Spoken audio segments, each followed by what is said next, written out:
How do scientists really study our most complex decisions? Not the simple stuff, but the big ones. Like, what truly makes a manager quit their job? Or why an entrepreneur decides to take a massive risk? I mean, you can't exactly put real life in a test tube to find out, right? And this creates this huge dilemma for anyone trying to understand human behavior. Because figuring out cause and effect in the chaos of the real world is, well, it's incredibly challenging. And that right there is the core challenge. On one hand, you could conduct your research in a super controlled lab where you can isolate every single factor. But the risk? Your findings might be totally artificial. Or you could head out into the messy, unpredictable real world where what you learn is authentic, but proving that one thing caused another is pretty much impossible. It's the classic research showdown. This showdown actually has a name. It's the battle between internal and external validity. So internal validity is all about control. It's your confidence that your experiment and nothing else caused the result you saw. But the big question is, does that result mean anything outside the lab? That's external validity, how well your findings actually apply to the real world. For decades, researchers basically had to pick a side. You could have control or you could have realism. You just couldn't have both. Until now. Okay, so here's our game plan for how we're going to explore the solution to this whole dilemma. First, we'll dive into a clever tool called the Vignette Method. Then we'll see how it reveals the difference between what we say we'll do versus what we actually do. After that, we'll cover the keys to building a great study with it. And finally, look at the future of research this whole approach unlocks. So, how do we finally solve that classic dilemma? Well, we do it with this brilliant tool known as the Experimental Vignette Method, or EVM for short. Really, you can think of it as the perfect compromise, a way for researchers to design these little stories that are realistic enough to feel genuine, yet controlled enough so they can actually prove cause and effect. So what is a vignette exactly? It's basically a short, carefully constructed story describing a person, an object, or a situation. It could be just a paragraph of text, a set of photos, or even a full-blown video. But the real magic happens when researchers systematically change tiny details within that story, maybe the character's gender, a company's performance, or a product's price, to see exactly how those little changes affect people's decisions. Now, this method isn't a one-size-fits-all kind of thing. It comes in two main flavors, and each one is designed for a different purpose. One flavor is all about measuring our explicit judgments, what we consciously say we think or would do. The other is designed to uncover the hidden, implicit factors that actually drive our choices, often without us even realizing it. The first type, Paper People Studies, is all about capturing your explicit judgment. You'll read a scenario and get a direct question like, what would you do, or how much do you trust this leader? But policy capturing, that's more like a detective story. By having you choose between different competing scenarios, researchers can mathematically reverse engineer the hidden why, the unconscious decision policy that guides your preferences. Let's look at a powerful example of a Paper People study.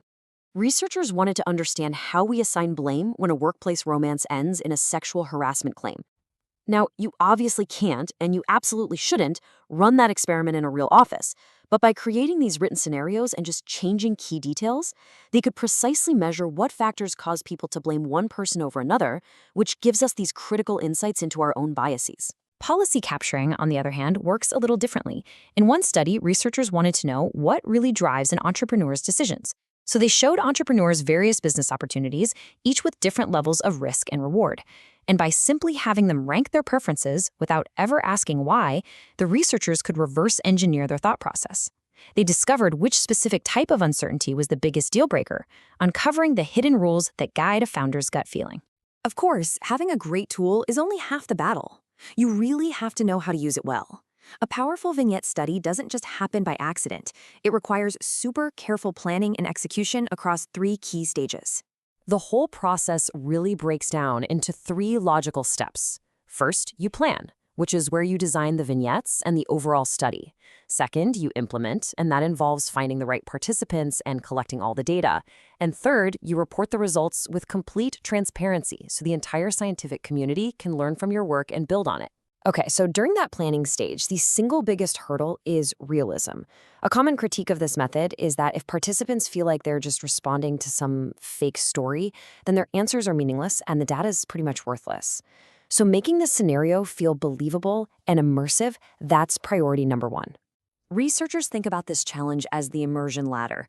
You can start with a simple written scenario, but with today's technology, you can climb higher. You can add photos and audio, you can create a professionally acted video, or even place the participant in a fully immersive virtual reality environment. The crucial trade-off, though, as you climb that ladder to increase realism, the cost and complexity of the study usually go right up with it. The other huge challenge is finding the right people for the study. I mean, for decades, a lot of behavioral research has been criticized for relying almost entirely on university students. And while that's fine for some questions, a student's decisions might not tell you a whole lot about how a group of CEOs would behave. So to get valid results, your sample has to match the population you want to understand. But here, too, technology is providing a really powerful solution. Researchers can now use online platforms for freelance work, like Mechanical Turk or Guru.com, to access these huge, diverse, global pools of participants from all walks of life. This dramatically increases a study's real-world relevance, its external validity, and it makes the findings more powerful than ever before. Okay, so we have this powerful method that bridges the gap between the lab and the real world, and it's being supercharged by modern technology. You'd think it would be used all the time, right? Well, the data tells a very, very surprising story. Get this, a huge review of 30,000 articles from top management journals over a 20-year period found that only about 1% use the experimental vignette method. Yep. Despite all its benefits and its power to answer tough questions, it remains a surprisingly rare tool in the researcher's toolkit. And when the method is used, there's a clear preference.